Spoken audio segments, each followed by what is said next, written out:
Mamlakatimizda har haftaning payshanba kuni vazirlik, idora va hokimliklarda yoshlar kuni bo'ladi. Garov ta'minoti bo'ladigan bo'lsa, nima savolingiz bormi? Bugun Toshkent Gumanitar fanlar universitetida talaba yoshlarning takliflarini qo'llab-quvvatlash maqsadida rahbar va yoshlar uchrashuvi tashkil etildi.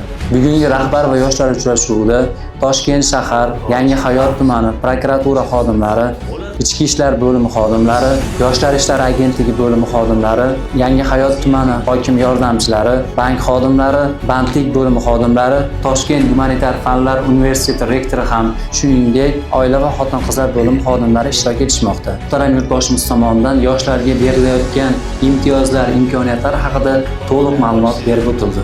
Bugungi uchrashuvdan asosiy maqsad yoshlarning taklif va g'oyalarini qo'llab-quvvatlashga qaratilgan.